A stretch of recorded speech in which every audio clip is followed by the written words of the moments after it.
There were 7 of us, and our dream was to set up a small, nurturing, home-like environment for children who were victims of abuse or neglect.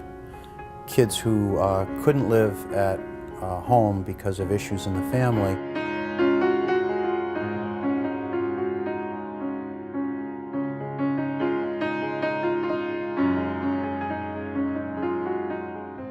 Through our various jobs, we saw children who were the products of several foster homes that were unsuccessful, and each time the rejection was palpable. I mean, you could just see it and feel it with the children, and self-esteem was very low. So there were no group homes for younger children in Rhode Island at that time.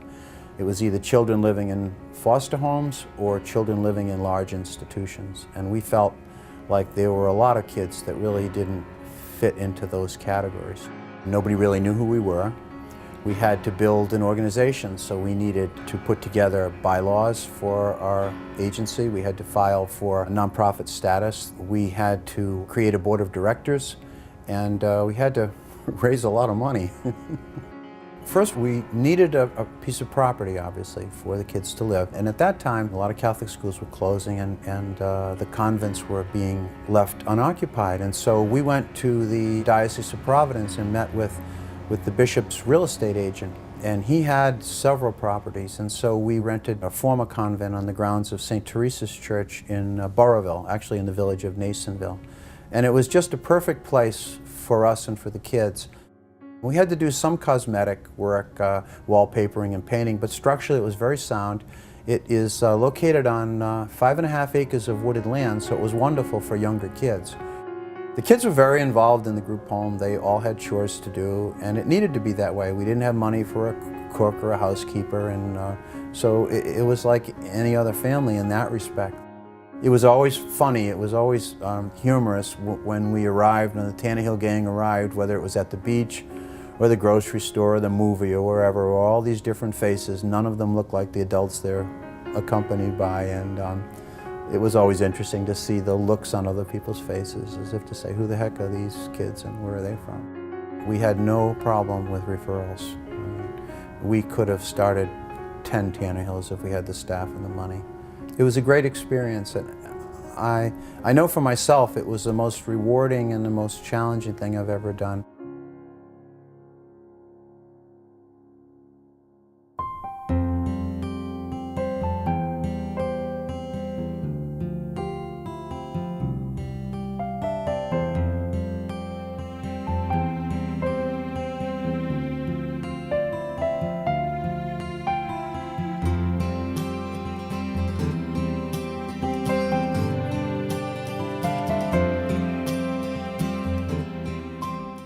I've been at Tannerhill for as long as I have because of the children. They're a joy to be around every day.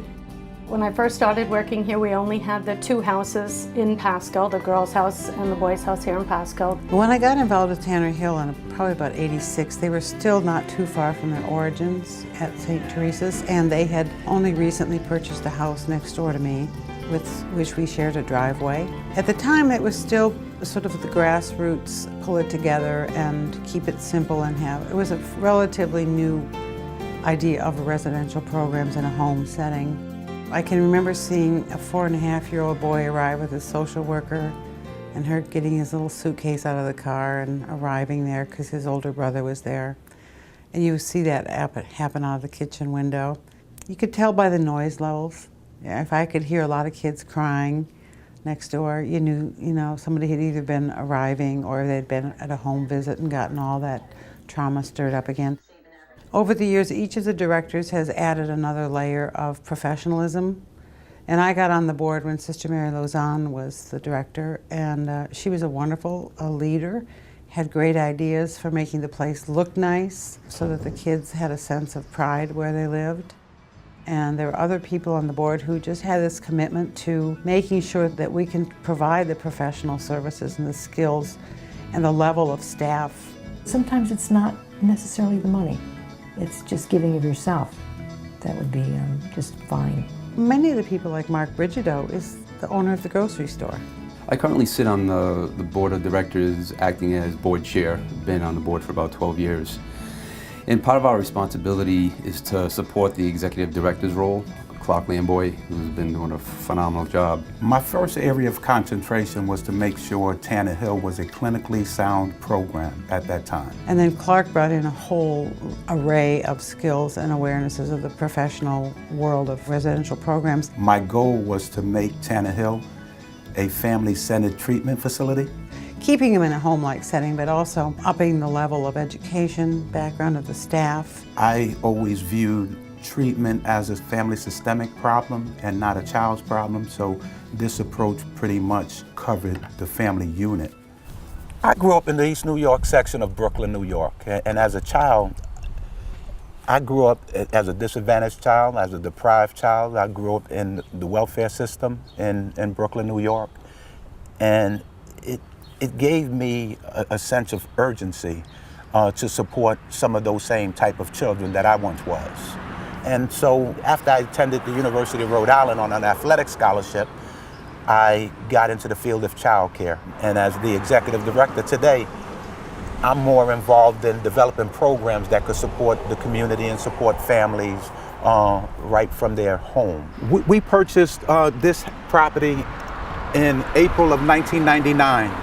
We invited DCYF and our program monitor came, and some of the officials from the department came and experienced this. My family was here, my mother was here. I believe the mayor of Woonsocket might have been here. So it was a community gathering.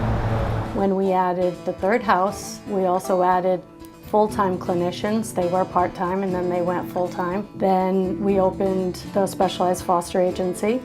And then we just most recently got approved for the Strengthening Families program. That's a very different kind of service than the founders imagined, but it's still very much based in their original idea of child-based and home-based care for the children, non-institutional. So we've grown immensely over the years. It's been a joy to watch. I continue to work for Tannerhill, although I've been here 22 years, and I continue to do that because I find that we still have a road to follow. We still have a road that we're going down, and it's not finished yet. And I want to see it finished before I sort of move on. And I like the challenge. You have to figure out how you're going to take that dollar and make it stretch and work for everybody.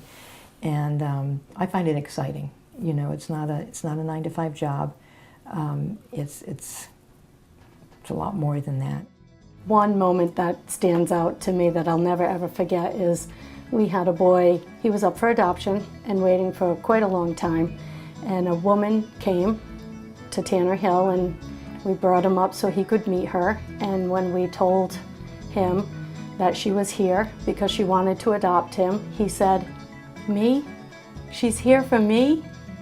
And that's just something I'll never forget.